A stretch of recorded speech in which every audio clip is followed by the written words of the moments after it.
Hi, I'm James. And I'm Antony. And this is Words and Numbers. Brought to you by CACI, the Center for American Culture and Ideas. Ant, how the hell are you? I just got back from my son's graduation. He graduated from Berea College in Kentucky. That's outstanding. I love that. I love that college. It's a really interesting model. I don't know whether they accept federal money, but none of the students pays tuition. It's free for everybody. I'm almost positive they do. I think there are only two colleges that don't. I mean, I could be wrong about that. Yeah, I thought they were almost only positive two, they do.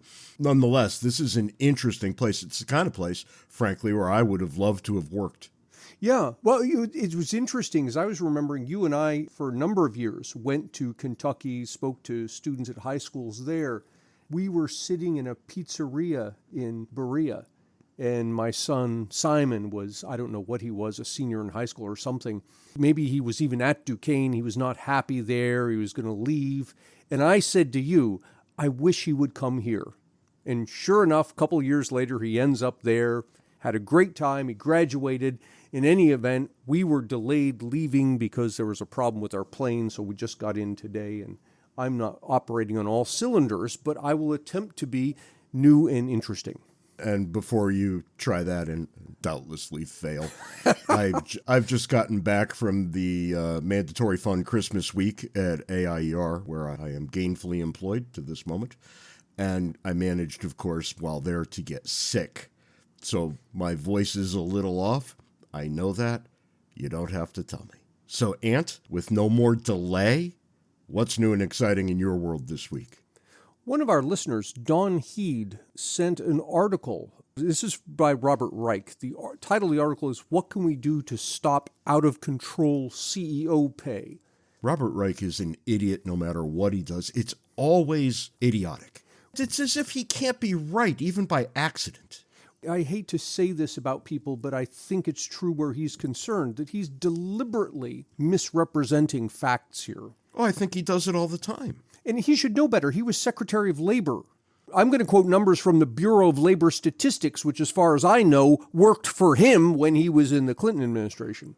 And look, I say this all the time, but I'll say it again. He does know better. He's just banking on the belief that none of his followers do. Yeah, I think that's the case. And what he's doing here is talking about CEO pay and how it has grown astronomically relative to the average worker. So I'm reading from his article. In 1965, CEOs typically earned 20 times the typical worker's pay. Now, stop right there, because he's not saying average, he's not saying median, but he is saying typical, which most people would parse as one of those two things, average or median. Yet, no, typical has no meaning. Well, yeah, not in statistics, but if you press people on what do you mean by typical, they would end up describing what statisticians call the median. But nonetheless, 1965, CEOs typically earned 20 times the typical worker's pay. By 1979, that had risen to 33 to 1, 33 times what the typical worker earned. As of 2021, Reich says, here he uses the correct term, he says the CEO to median worker pay ratio had grown to 400 to 1. So I guess the real question is, what was the CEO to median worker in those prior eras? Yeah, he doesn't say. If we're going to compare apples to apples, we need that. Now, I'm guessing that it's still going to exhibit the kind of difference that he's going to take issue with. I would not at all be surprised, but here's the interesting thing, and I'm going to read again. This is exactly what he wrote. The CEO to median worker pay ratio.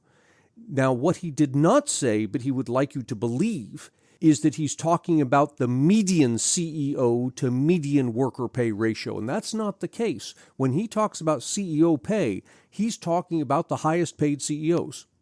So he's not even talking about the average CEO? Oh, no, not even the average. Not the median, not the average. He's talking about like the Fortune 500 CEOs. So what the hell? He's cherry-picking a group, not telling people that he cherry-picked the group, and then comparing it to average workers. Yes, this is the case. Now, to give you some idea, if indeed, and he doesn't say what he's using here, but my guess is he's using the Fortune 500 CEO pay. That's what people who write stuff like this typically quote that. There are 200,000 CEOs in the United States, so the Fortune 500 represent something like 1/5 of 1% of American CEOs. It's the top 20% of 1%. And they're earning whatever it is that they're earning. I think the average there is like 15 million or 16 million. But if you look at the median CEO, so take all 200,000 CEOs in the United States, the median CEO is earning about $190,000, which comes out to less than 3 times what the median worker earns. And that sounds like the median CEO isn't being paid nearly enough. Yeah, that's the way I would parse that. But the median CEO is earning less than 3 times what the median worker is earning. Robert Reich is never going to talk about the median CEO. Any idea, Ant, what the mean is, the average? I don't know what the average is. Now, it's going to be higher than that, but I would not imagine it's going to be way higher, because although you've got that 1/5 of 1% earning multi-tens of millions, it's only 1/5 of 1%. The other 199,000 are earning much less. And you'll find any number of CEOs earning $0. Yeah, you'll find a number earning nothing. Companies just starting, people volunteering to get companies back on their feet, this sort of thing. One of the things that I point to when people talk about this, and I'll say the words I just said to you, and people will say, well, maybe that's all well and good, but you've still got, the CEOs of the big Fortune 500 companies making 1,000 times what the average worker earns. And I looked up, just because people be familiar with it, Amazon, Andrew Jassy is the CEO there. He made last year with stock options $33 million. I don't know what that is, but it's certainly hundreds of times what the average Amazon worker earns.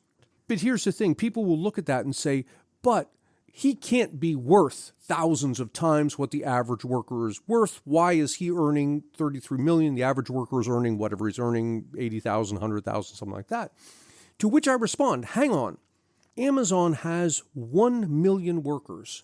Now, I don't know how many of them work in the warehouses, for example, or driving the trucks. I don't know. But certainly it's hundreds, thousands, maybe tens of thousands. Bottom line is this. When it comes to paying the people who work in the factory, Amazon is paying the people who work in the factory way more than they're paying Andrew Jassy, the CEO. That's right. The difference is there are thousands of people working in the factory doing that kind of job in the warehouse. There's only one person who can serve as CEO. So while Amazon has spent $33 million on the one person that's the CEO, it has spent $20 billion on everyone else who works there. And, there's an interesting comparison that people, I think, resist for reasons I don't quite understand. And I'll use Taylor Swift. We've talked about Taylor Swift in the past couple of months. Why is she worth $1 billion? Why is her tour, the current tour, the one that just ended, why did people spend $1 billion to go see that? And conversely, why did they not spend $1 billion to go see the local bar band that plays in their town on Friday nights? Why is one worth more than the other? The simple answer, and I mean this is the simple answer, is that's what the market tells us. Yes, that's what the consumers themselves say. They're willing to spend this money for this particular thing. That's right. So when you look at corporate CEOs, there is a market for corporate CEOs, and they get what the market will bear. The same as any other worker does. That's right. The same as LeBron James does when he plays basketball. The same as the guy at the Quickie Mart. Everybody gets market wages. And when they don't, here's the beauty of markets. They go find another job, and then they get market wages. Yeah. What are people complaining about? I think in the end, it's a big, strong case of envy. I think it's a case of envy. It's also a case of not understanding what the person does. Nobody's blaming Taylor Swift for earning her billions because we understand what she does. I ran across an article recently where somebody was making the argument that CEOs actually don't do anything at all. Now, how does that square with the concept of a greedy corporation? If indeed the corporation is greedy and the CEO isn't doing anything, then why is the corporation paying the CEO at all? Let's fire him right now. Yeah. And that's just patently absurd. And I think you get a lot of absurd arguments. But underneath it all, Robert Reich knows everything we just said. Yeah, he does. He's misrepresenting. He's deliberately misrepresenting. And call it what it is. He's a liar. Well, it gets him press, right? People want to hear that. They get riled up. It keeps his appearance fee nice and high.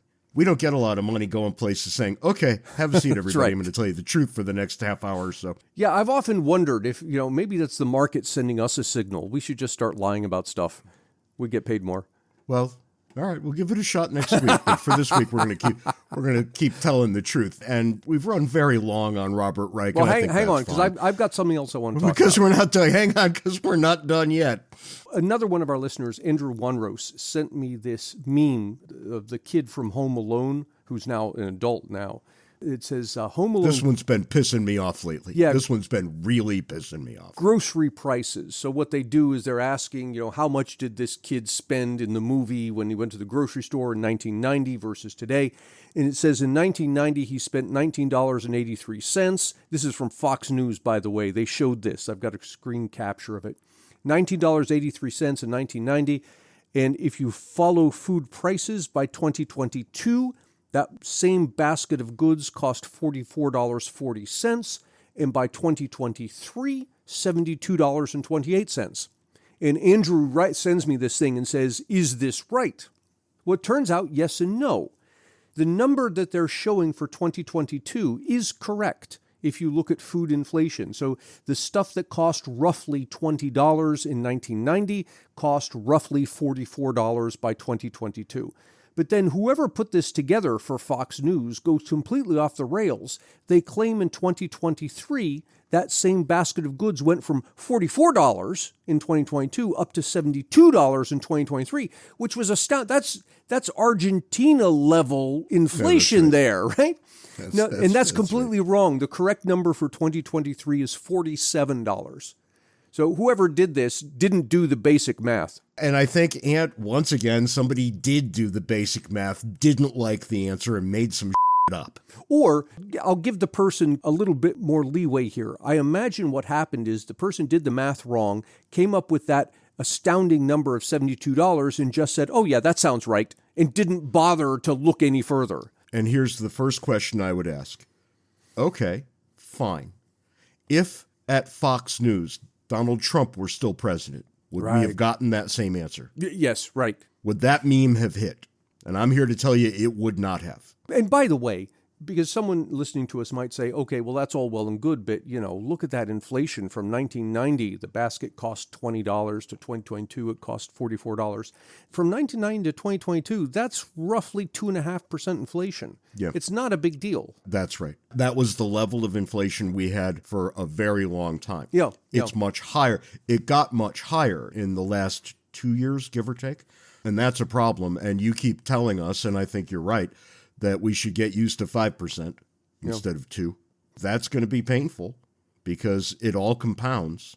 This is compounding interest that you're seeing. It's just not the kind you put in your pocket. It's the kind you pay out. Yeah, that's absolutely right. Because you ran so long, I'm going to save my outstanding thing for next week and maybe even turn it into an entire episode. I'll tease it out for just a minute. Well, because our episode, I have to warn our listeners, our episode, their main body of our episode this week runs a little bit short. So all right, well then this is all going to work out perfectly. I'm going to want to talk about something from Investmentopia.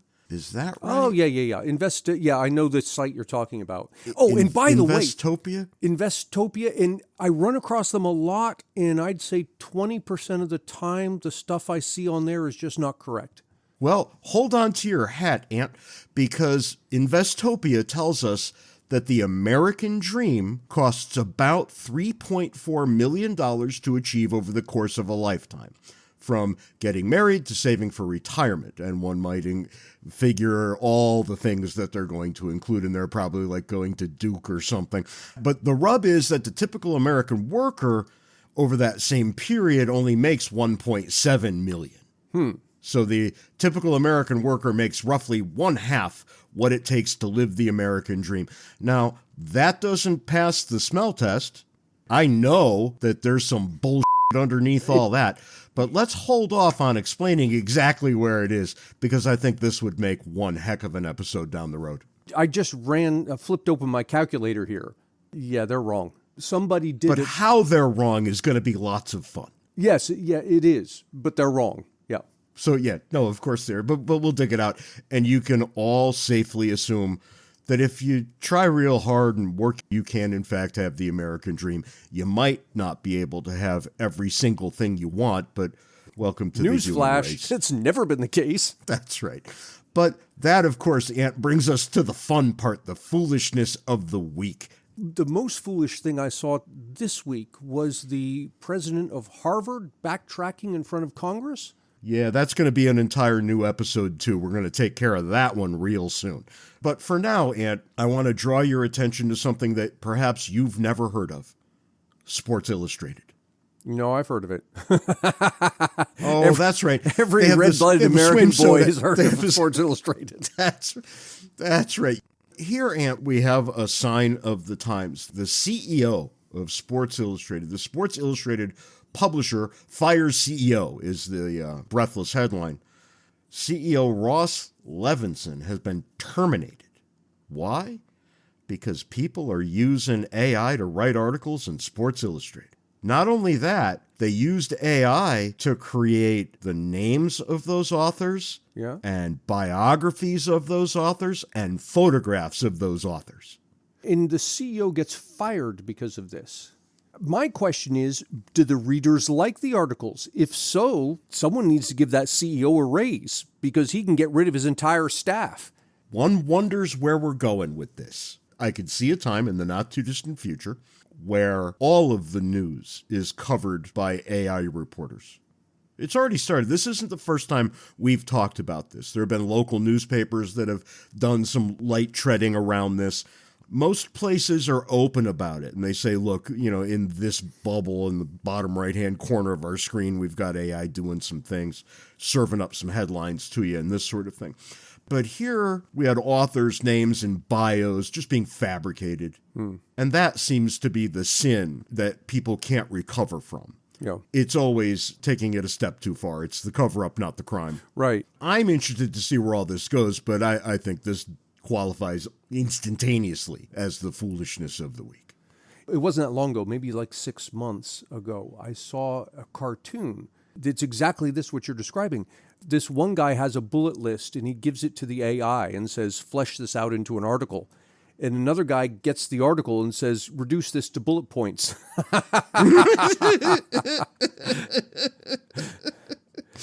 That would be the perfect sign of the times, right? And knowing what I know about AI, the bullet points would be completely different after the terrible article was written. Right. But we're getting to a point where all of that is going to change. I've been playing around more and more with AI, and the more I play with it, I'm not very good with it, but the more I play with it, the more I'm convinced that the people in the next generation is that's too far off.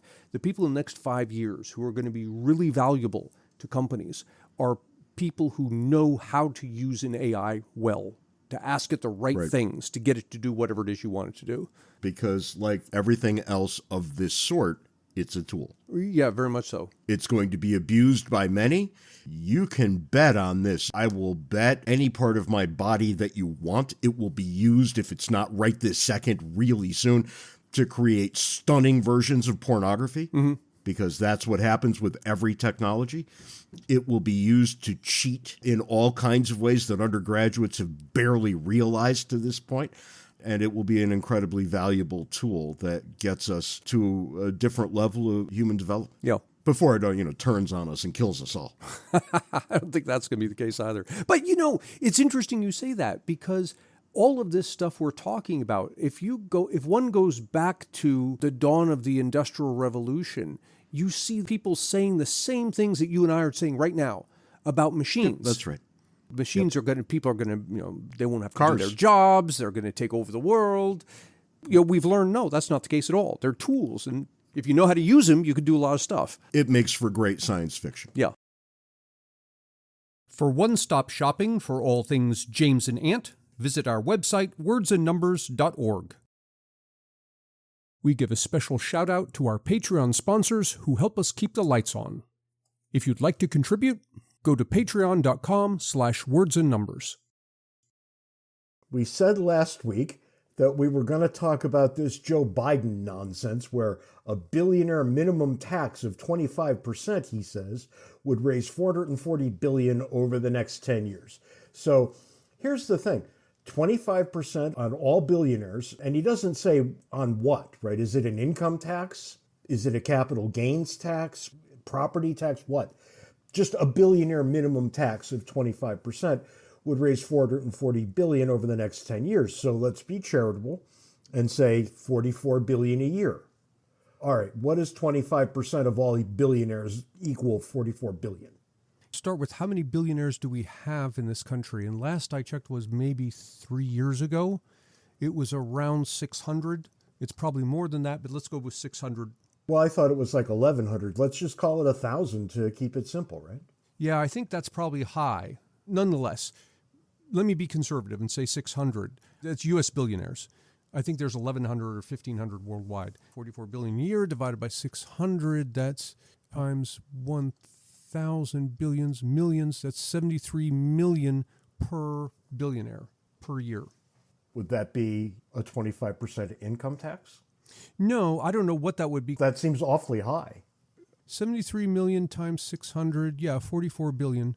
That's right. That seems like a lot of money to me. Call me crazy. Yeah, but we're talking about billionaires, right? 73 million on that. Now, there's all kinds of footnotes here. In fact, the footnotes are going to be longer than the main body text.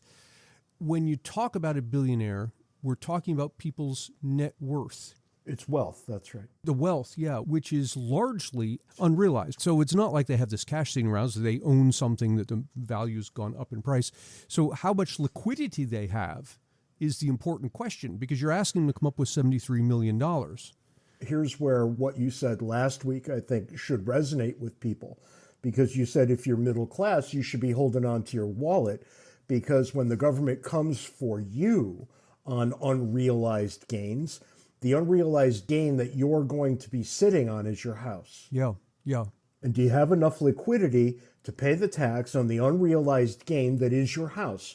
Because if you don't, you're going to have to sell your house. Yeah, and let's pause here for a minute and clarify, because people are going to come back and say, yeah, but middle class already pays tax on its houses. Now, hang on. What you pay is a property tax, and that's to your state or local government. And two, you may, depending on your circumstances, pay a capital gains tax when you sell your house.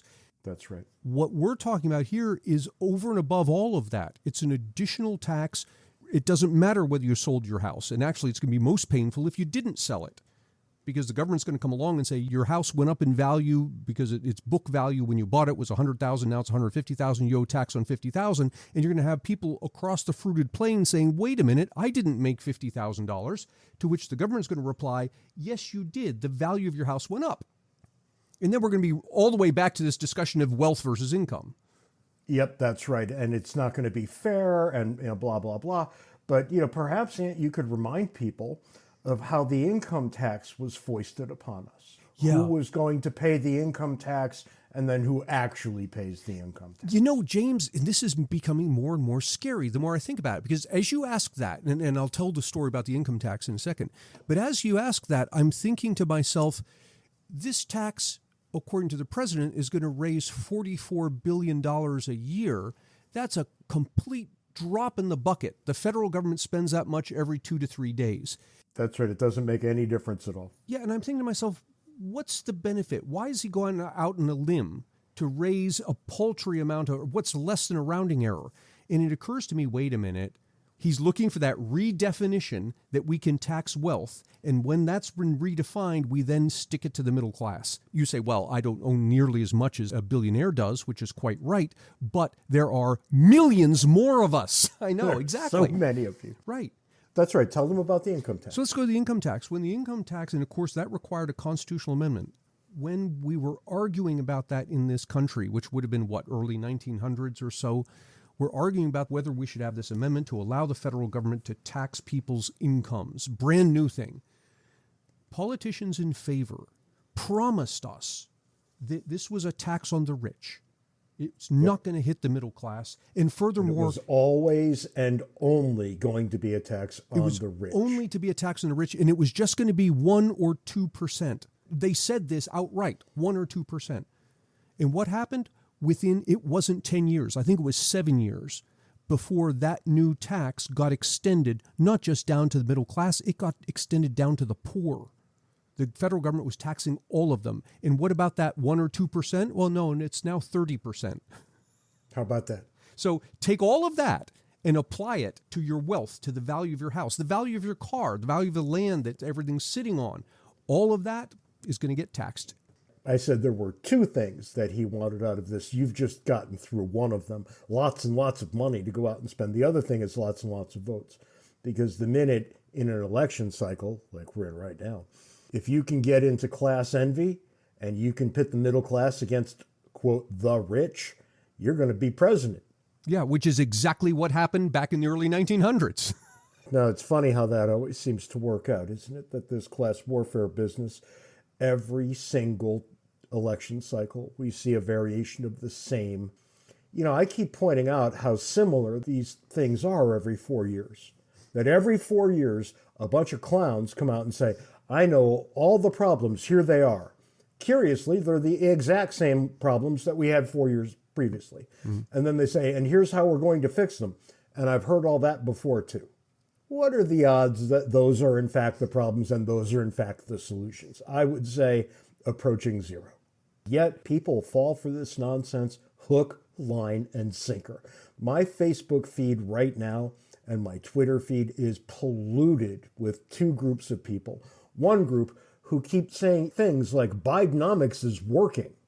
And then the other group says that Donald Trump will save America. Mm-hmm.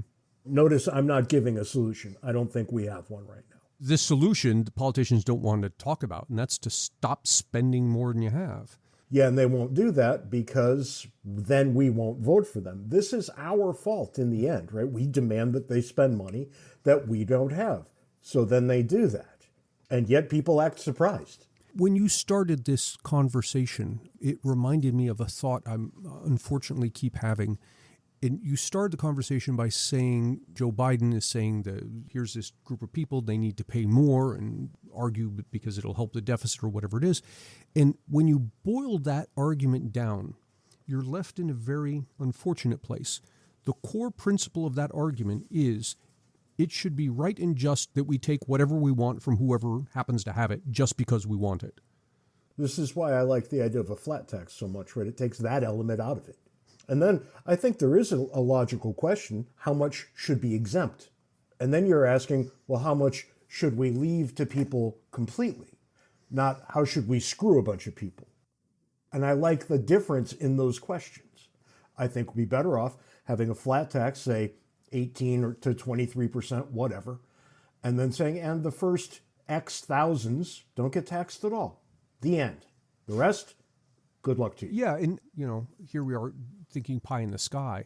I'd love, along with that, some statement, some requirement that the federal government can only spend X percent of what the previous year's GDP was. And that's it, period. I'm sorry. You want to wage a war?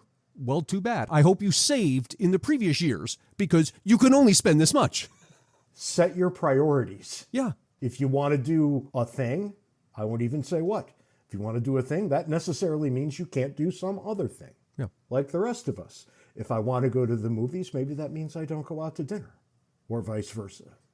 That's what living in a world filled with finite resources looks like. And that's what we elect these people supposedly to do, is to make difficult choices. They aren't making difficult choices. They're just giving people whatever it is that people want so they can get reelected.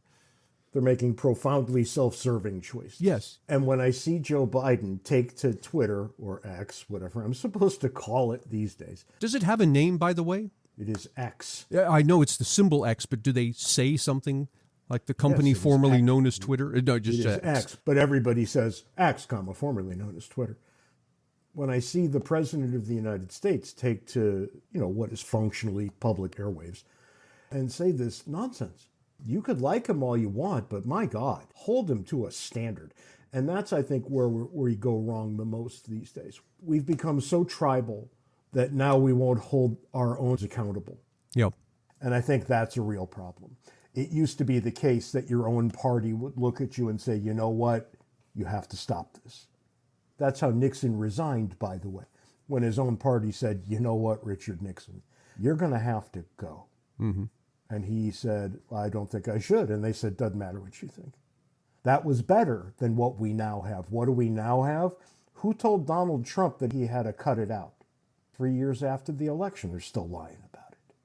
You know, the President of the United States shouldn't just have a free pass. The wrath of the internet came down on Joe Biden pretty hard for these particular lies. But I didn't see anybody on the Democratic side really standing up. So let's back up a minute. I saw the tweet, but I haven't been following what comes after. Are you saying that people are responding to this in large numbers, saying it's nonsense? Yeah, and they're saying you can't just make these numbers up. Wow. My faith in voters just went up significantly. And they're pretty good, actually. You should, do a little digging on the Google later on after we're done here. I think you'll be kind of heartened by what you see. And there were a few newspapers. The New York Post comes to mind. We'll put a link to the New York Post article for you in the show notes. They did a pretty good job of debunking this nonsense 10 minutes after it came out. But, why did he think he could say this nonsense? He knows better. Oh, I'm sure he knows better. I'd say it's a trial balloon. He's just betting that his followers don't know any better. Well, I'll just do this and my people will push it out for me. They're good that way, and it doesn't matter if it's true. I shouldn't be the one that has to say this. The truth actually matters. And that's all the time we've got this week on Words and Numbers. Until next time, be sure to follow us on Twitter. Handles are in the show notes. Join Words and Numbers Backstage, the Facebook group where the conversation continues, and send us email, wordsandnumberspodcast@gmail.com.